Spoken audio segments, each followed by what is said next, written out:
నమస్తే, welcome to TR TV Telangana. నేను మీ ఓన్లీ ట్రూత్ తిరుపతి. తెలంగాణ ముఖ్యమంత్రి రేవంత్ రెడ్డికు కేసీఆర్ బిగ్ షాక్ ఇవ్వబోతున్నటువంటి ఒక చర్చ పెద్ద ఎత్తున వినబడుతున్న పరిస్థితి. ఎందుకంటే దాదాపు బీఆర్ఎస్ పార్టీ నుండి కాంగ్రెస్ పార్టీలోకి 9 మంది ఎమ్మెల్యేలు పోయినారు. ఆ 9 మంది ఎమ్మెల్యేలలో 3 పైన అనర్హత వేటుకు సంబంధించినటువంటి పిటిషన్ బీఆర్ఎస్ పార్టీకి సంబంధించిన నేతలు హైకోర్టులో ఒక పిటిషన్ దాఖలు చేశారు. ఆ పిటిషన్ పైన హైకోర్టు విచారణ చేసి తీర్పిచ్చింది. స్పీకర్కి 4 వారాల పాటు గడువించేటటువంటి ప్రయత్నం చేసింది కోర్టు. 4 వారాలలో స్పీకర్ నిర్ణయం తీసుకోలేకపోతే, లేకపోతే వాళ్ళకు అనుకూలంగా నిర్ణయం తీసుకున్న ఆ పిటిషన్ మేము సుమోటోగా తీసుకొని ఆ 3 అనర్హత వేటుకు సంబంధించినటువంటి డిసిషన్ కోర్టే తీసుకుంటుంది అనేటటువంటి ఒక అంశాన్ని తెరపైకి తీసుకొచ్చేటటువంటి ప్రయత్నం చేసింది హైకోర్టు. సో ఇదే నేపథ్యంలో ఇప్పుడు కాంగ్రెస్ సర్కార్కి పెద్ద చిక్కొచ్చి పడ్డది. 4 వారాల టైం. ఈ 4 వారాలలో డిసిషన్ తీసుకోవాల్సిందే, వేరే ఆప్షన్ కనబడతలేదు. అయితే కేసీఆర్ మాత్రం బీఆర్ఎస్ పార్టీ నుండి కాంగ్రెస్ పార్టీకి పోయినటువంటి 9 మంది ఎమ్మెల్యేలకు ఒక బంపర్ ఆఫర్ ఇచ్చిందట. పెద్ద ఎత్తున సోషల్ మీడియాలో నడుస్తున్నటువంటి చర్చ ఇది. ఆ బంపర్ ఆఫర్ ఏంటంటే, సేఫ్ జోన్లో ఉండడానికి, ఎవరైతే ఎమ్మెల్యేలు సేఫ్ జోన్లో ఉండడానికి కేసీఆర్ ఒక కీలకమైనటువంటి అంశాన్ని తెరపైకి తీసుకొచ్చే ప్రయత్నం చేసిన. ఆ ప్రయత్నం ఏంటంటే, ఇప్పుడు ఒకవేళ బీఆర్ఎస్ నుండి కాంగ్రెస్ పోయారంటే ఖచ్చితంగా అనర్హత వేటు పడితే ఉప ఎన్నికలు వస్తాయి. ఉప ఎన్నికలు వస్తే మళ్ళీ 100 కోట్ల రూపాయలు 50 కోట్ల రూపాయలు ఖర్చు పెట్టుకోవాలి ఎన్నికల కోసం, మళ్ళీ గెలవాలి, పెద్ద కథ ఉంటుంది. టికెట్ తెచ్చుకోవాలి, బీఫామ్ తెచ్చుకోవాలా, మన నియోజకవర్గంలో తిరగాలి, ఓటింగ్లు పెట్టాలి, భోజనాలు పెట్టాలి, వెహికల్స్ పట్టుకొని తిరగాలి, ఓ పెద్ద కథ ఉంటుంది. ఎంత కాదన్నా 40 నుండి 50 కోట్ల రూపాయల ఖర్చు అవుతుంది ప్రతి నియోజకవర్గానికి. ఇదంతా బాధ ఎందుకు అనేటటువంటి ఒక రీతిలో కేసీఆర్ ఎవరైతే పార్టీ మారినటువంటి ఎమ్మెల్యేలకు ఒక బంపర్ అండ్ బంపర్ ఆఫర్ ఇచ్చినట్టు. ఆ ఆఫర్ ఏంటంటే, అనర్హత వేటుకు సంబంధించినటువంటి పిటిషన్ వెనక్కి తీసుకుంటాం, మీరు బీఆర్ఎస్ పార్టీలోకి వచ్చేయండి, కాంగ్రెస్ పార్టీకి రాజీనామా చేసి బీఆర్ఎస్లో అని చెప్పినట్టు. సో ఇది పెద్ద ఎత్తున వినబడుతున్నటువంటి చర్చ. ఆల్రెడీ కేటీఆర్ నిన్న బీఆర్ఎస్ పార్టీకి సంబంధించినటువంటి ఎమ్మెల్యేలతో డిస్కస్ చేసేటటువంటి ప్రయత్నం కూడా చేసిండు, వాళ్ళందరితో మాట్లాడే ప్రయత్నం కూడా చేసిండు, వాళ్ళందరికీ వార్నింగ్ కూడా ఇచ్చిందట. ఒకవేళ మీరు బీఆర్ఎస్ పార్టీకి రాజీనామా చేసి కాంగ్రెస్ పార్టీలోకి వెళ్తే, పార్టీకి రాజీనామా చేసే ముందు ఎమ్మెల్యే పదవి కూడా రాజీనామా చేసి వెళ్ళిపోండి. ఒకవేళ మీరు వెళ్ళిన తర్వాత ఖచ్చితంగా అనర్హత వేటుకు సంబంధించిన పిటిషన్ మాత్రం మీ పైన దాఖలు చేస్తాం, ఖచ్చితంగా మళ్ళీ ఉప ఎన్నికలు వస్తాయి, ఉప ఎన్నికలలో మీరే ఇబ్బంది పడతారని చెప్పి కేటీఆర్ స్ట్రైట్ ఫార్వర్డ్ స్టేట్మెంట్ ఇచ్చే ప్రయత్నం చేసినట్టు. ఉంటే ఉండండి, లేదా వెళ్ళిపోండి అని చెప్పే ప్రయత్నం చేసినట్టు. ఉంటే బాగుంటుంది, వెళ్ళిపోతే మీరే ఇబ్బంది పడతారు అనేటటువంటి అంశాన్ని కేటీఆర్ నిన్న తెరపైకి తీసుకొచ్చేటటువంటి ప్రయత్నం కూడా చేసినట్టు. దాదాపు 9 మంది ఎమ్మెల్యేలు బీఆర్ఎస్ పార్టీ నుండి కాంగ్రెస్ పార్టీలోకి వెళ్ళినారు. ఈ 9 మందికి సంబంధించినటువంటి లిస్టు మనం చూస్తే, తెల్లం వెంకట్రావు, తర్వాత కడియం శ్రీహరి, తర్వాత కృష్ణమోహన్ రెడ్డి, పోచారం శ్రీనివాస్ రెడ్డి, గూడెం మైపాల్ రెడ్డి, దానం నాగేందరు, ఆ అరకెపూడి గాంధీ ఏమో మొన్నటిదాకా కాంగ్రెస్ పార్టీకి సంబంధించిన కండవ కప్పుకొని నేను పోలేదు, దేవుని కాడ పెట్టినా అని చెప్తున్నాడు. కానీ స్టిల్ నౌ అరకెపూడి గాంధీ ఇంకా కాంగ్రెస్ పార్టీలోనే కొనసాగుతున్నాడు. కాంగ్రెస్ పార్టీలోకి వెళ్ళిపోయినట్టే లెక్క, దానిలో ఆప్షన్స్ ఏం లేవు. తర్వాత కాళే యాదయ్య, ఈయన చేవెళ్లకు సంబంధించినటువంటి ఎమ్మెల్యే. తర్వాత సంజయ్ కుమార్, ఈయన జగిత్యాలకు సంబంధించినటువంటి ఎమ్మెల్యే. సుమారు ఈ 9 మంది బీఆర్ఎస్ పార్టీకి రాజీనామా చేసి కాంగ్రెస్ పార్టీలో పోయినారు. అయితే వీళ్ళు కాంగ్రెస్ పార్టీకి పోయినటువంటి నేపథ్యంలో ఈ 9 మంది నుండి 3 పైన అనర్హత వేటు పడ్డది. ఒక ఆయన దానం నాగేందరు, తర్వాత కడియం శ్రీహరి, తర్వాత ఇంకో ఆయన వచ్చేసి తెల్లం వెంకట్రావు. ఈ 3 పైన అనర్హత వేటు పడ్డది. ఒకవేళ అనర్హత వేటుకు సంబంధించిన పిటిషన్ ఆల్రెడీ పెట్టిరు, 4 వారాల టైం ఉంది కాబట్టి ఖచ్చితంగా అనర్హత వేటు పడాల్సిందే, పడుతుందనేటటువంటి ఒపీనియన్ లో కూడా బీఆర్ఎస్ పార్టీకి సంబంధించిన నేతలు ఉన్నారు. సో అనర్హత వేటు పడతాయి, 3 నియోజకవర్గాలలో ఉప ఎన్నికలు వస్తాయి. అప్పుడు బీఆర్ఎస్ పార్టీ నుండి వాళ్ళు కొత్త అభ్యర్థులను పెట్టుకుని వాళ్ళు పోటీకి దిగుతారు. కాంగ్రెస్ పార్టీ నుండి మళ్ళీ వీళ్ళకే బీఫామ్లు ఇచ్చి 3 బరిలోకి దింపేటటువంటి అవకాశం ఉంటుంది. మళ్ళీ బీజేపీ పార్టీ నుండి గతంలో అసెంబ్లీ ఎన్నికల నుండి పోటీ చేసి ఓడిపోయినటువంటి నేతలకు మళ్ళీ అవకాశం ఇచ్చేటటువంటి సిచ్యువేషన్ కూడా కనబడుతున్నది. అయితే ఈ 9 మందిలో దాదాపు 3 పైన అనర్హత వేటు ఉంది కదా, మేము అనర్హత వేటు వేయము, మిమ్మల్ని ఇబ్బంది పెట్టము, మీరు ఏదైతే బీఆర్ఎస్ పార్టీ నుండి కాంగ్రెస్ లో పోయినారో ఆ కాంగ్రెస్ పార్టీకి రాజీనామా చేసి తిరిగి మన పార్టీలోకి వచ్చేయండి అని చెప్పి కేసీఆర్ చెప్తున్నట్టు. ఒకవేళ మీరు అదే పార్టీలో ఉంటే ఈరోజు ముగ్గురు పైన అనర్హత వేటు వేసినాం, రేపటి రోజు ఇంకా 5 మంది పైన అనర్హత వేటు వేయడానికి రెడీగా ఉన్నాం. చాలా మంది ఇబ్బంది పడతారు కాబట్టి మీరు ఇమీడియట్లీ మళ్ళీ బీఆర్ఎస్ పార్టీలోకి వచ్చేయమని చెప్పి కేసీఆర్ ఒక అంశాన్ని తెరపైకి తీసుకొచ్చేటటువంటి ప్రయత్నం చేస్తున్నాడు.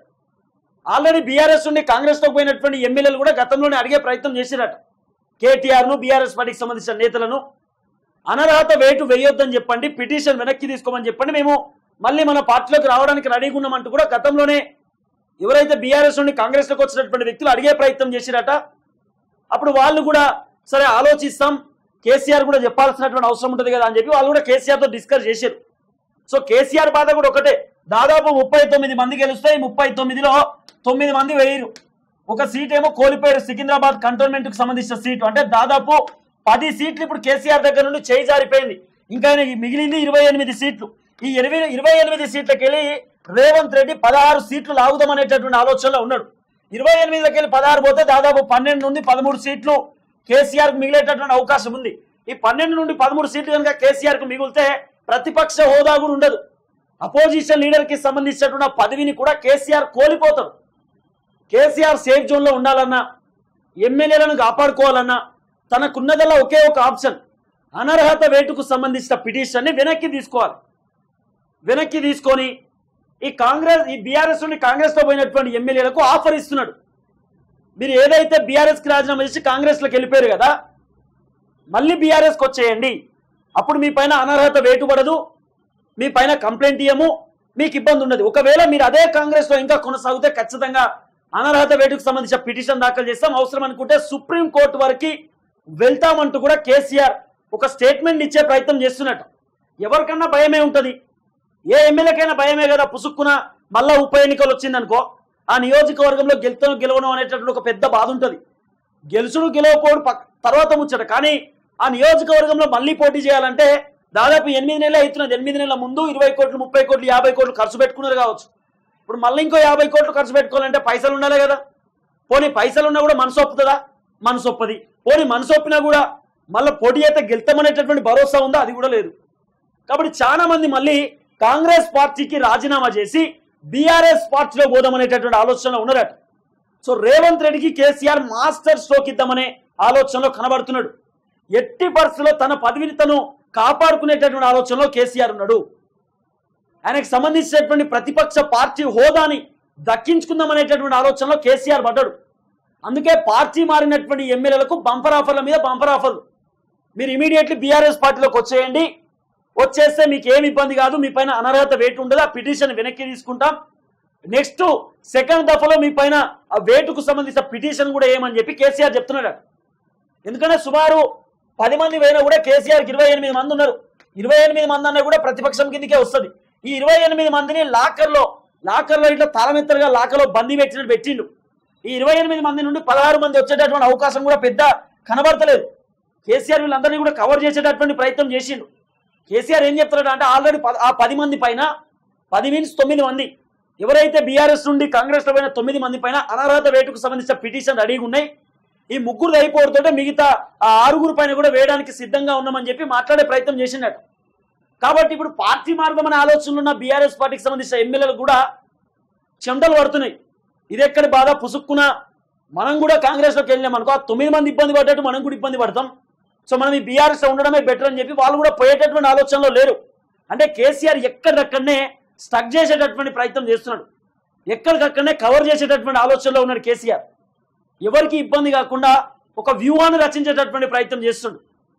సో ఆ వ్యూహంలో భాగంగానే కేటీఆర్కు చెప్పడం, కేటీఆర్ ఎమ్మెల్యేలకు చెప్పడం, ఇదంతా కూడా భారీ ఎత్తున నడుస్తున్నటువంటి అంశం. కాబట్టి ఇప్పుడు బీఆర్ఎస్ పార్టీ నుండి కాంగ్రెస్ పార్టీలో పోయినటువంటి 9 మంది ఎమ్మెల్యేలు మళ్ళీ తిరిగి వాళ్ళ గూటికి చేరుకోవడానికి రెడీగా ఉన్నారు. సోషల్ మీడియాలో పెద్ద ఎత్తున వినబడుతున్నటువంటి అంశం ఇదే. ఆ 9 మంది కాంగ్రెస్ పార్టీకి రాజీనామా చేసి మళ్ళీ బీఆర్ఎస్ రావడానికి సిద్ధంగా ఉన్నారు. కేసీఆర్ అదే చెప్తుండట, వచ్చేయండి అని చెప్తున్నాడట.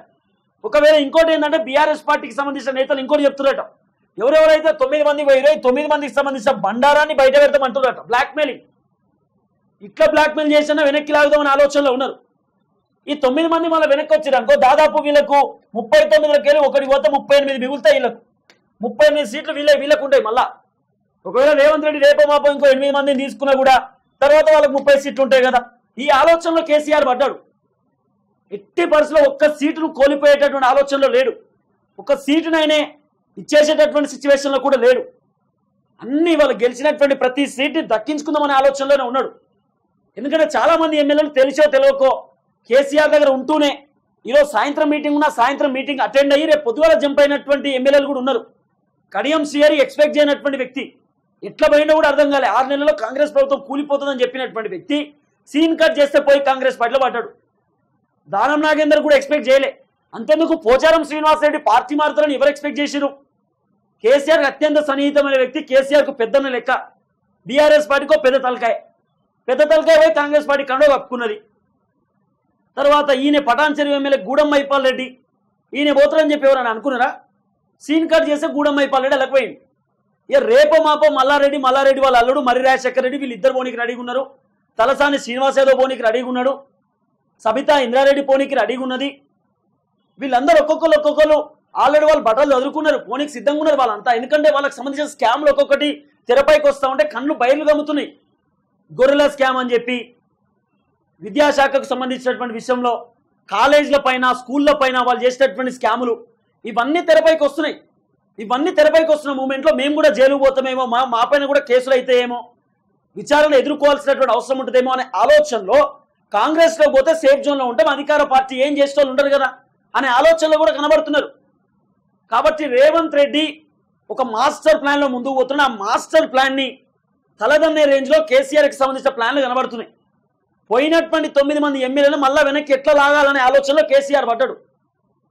ఆఫర్ల మీద ఆఫర్లు ఇస్తున్నట్టుగా మళ్ళీ వచ్చేయండి, మీ పైన ఏది ఉండదు, మిమ్మల్ని ఏం చేయరు, మీకు ఇబ్బంది కాకుండా ఉంటుంది, ఉప ఎన్నికలు కూడా రావు, మన పార్టీలో మంచిగా ఉండొచ్చు, మిమ్మల్ని సేఫ్ జోన్లో ఉంచుతా, మీకు ఇబ్బంది కాకుండా చూసుకుంటా, మీ పైన కేసులు కాకుండా చూసే బాధ్యత నాది, మీకు చిన్న గాయం పడ్డా నేను ఉన్నా కదా అని చెప్పి కేసీఆర్ భరోసా కల్పించే ప్రయత్నం చేస్తున్నట్టు. సో ఇవన్నీ వినబడుతున్నటువంటి అంశం. చూడాలి ఏం జరగబోతుందో. ఈ 9 మంది ఎమ్మెల్యేలు కాంగ్రెస్లోనే కొనసాగుతారా లేకపోతే బీఆర్ఎస్ పార్టీలోకి వచ్చేటటువంటి అవకాశం ఉందా అనేది కూడా ముందు వేచి చూడాల్సినటువంటి అవకాశం ఉంటుంది.